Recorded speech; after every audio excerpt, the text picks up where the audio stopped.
The victim's girlfriend told police they were leaving the parking lot when a black sedan pulled up near them.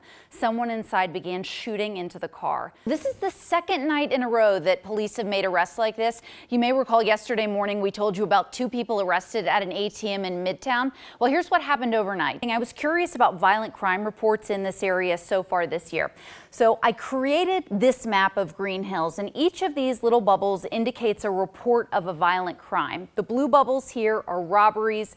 The little red bubbles here are aggravated assaults, and we actually have 4 that have happened right here. This is Hillsborough High School. Here in Kingston Springs, the Harpeth River right behind me has now hit flood stage. Believe it or not, it's up 15 feet over where it was this time yesterday, and it's bled all the way into L.L. Burns Park here in Cheatham County. It's going to be a long day for the folks that work on our roads as they work to keep them clear. We're so thankful they're out there doing that. Yeah, and all our crews are watching the weather today, part of our team coverage here at News 2. And Jerry Barler live in the First Alert Unit. Jerry, when we checked in with you, about an hour ago, there wasn't much on the roads, but starting to pick up a little bit. So while the church is resilient, it's clear they have scars from what they went through, and it's not something they'll soon forget. Joey Spann says his wife, who was also shot in the attack, she still can't walk because of her shooting injuries. I'm standing here right outside the Laverne Police Department, and what the game is doing is it's using my cell phone camera, and it's showing me that there's a Pokemon to catch right next to me. And all passengers, regardless of which airlines, being held back outside the security area, being held outside of the airport altogether for that matter.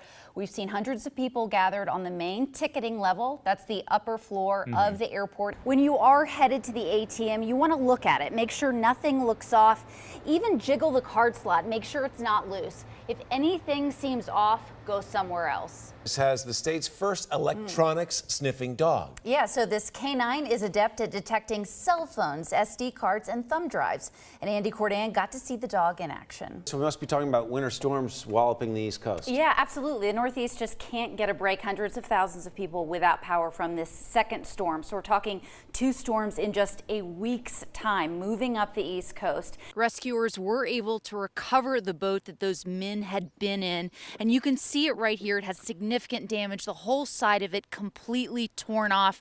Rescuers tell me the boat was lodged up against the dam. The latest numbers from Metro Police show a 25% increase this year in the most serious sex crime, forcible rape. In terms of real numbers, there have been 65 reports through mid-February, compared to 52 in the same time period last year. And if we look back over the past 52 weeks, the crime is up 7%. Metro Police emphasize that most perpetrators of sexual assault will be someone you know or an acquaintance. Dawn, Neil, it is just crazy out here. There are hundreds of people in line here inside, and I'm going to kind of walk. The line started back that way, and then this is all folks waiting to get checked in or check luggage here at Southwest. So I might estimate maybe 200 inside the airport, and then there's another 100 outside at the curbside check line. And if we pan around, I want to show you the flight cancellation board, because we already have about 10 Southwest flights canceled so far this morning, and it's 5 a.m. We've already got 10 flights canceled. And just for comparison, this is not about security wait times. This is all Southwest specific, because if we pan over to the security line, you'll see that there are hardly any people. In fact, it's only about a 15-minute wait there for the security line. So this is all Southwest specific. The latest that they've posted on their website is that they're still experiencing this major outage, and they're working to repair it.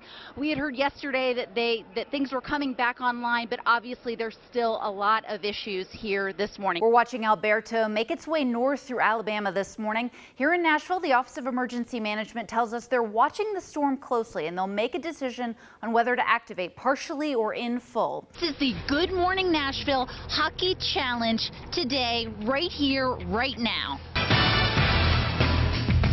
I mean, hey.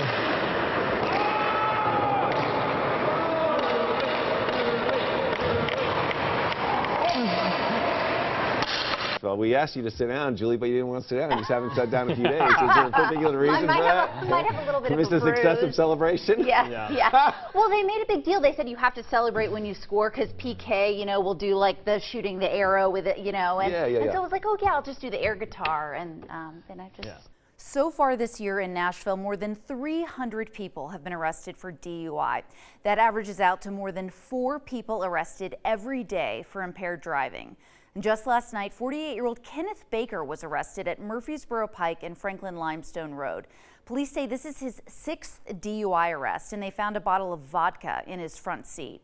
So where in town are drunk drivers most often busted? Well, according to new data, it's the interchange of Briley Parkway and Dickerson Pike on the north side.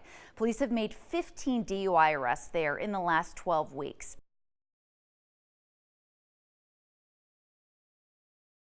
This is Dr. Cheryl Fleisch. Today, she's left the hospital behind. No white coat, no scrubs.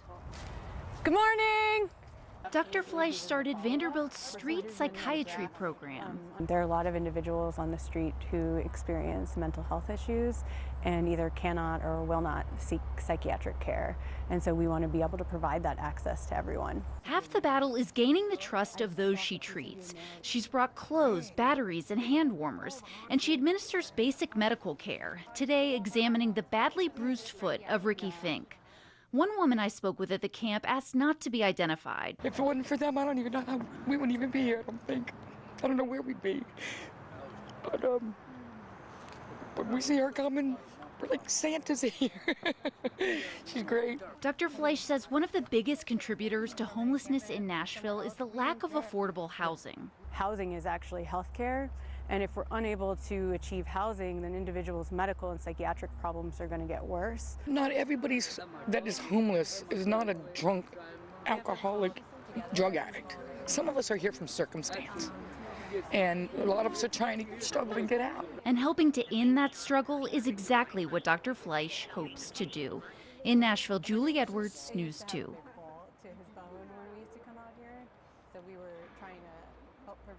It was the first game of the season, and Wofford player Michael Roach, a junior linebacker, had started the game at Tennessee Tech. But during the third quarter, he began to feel tired. I got lightheaded and it felt like the world zoned out around me. Like I got like a real wide view of everything. Michael Roach was standing right here on the sidelines when all of a sudden he collapsed.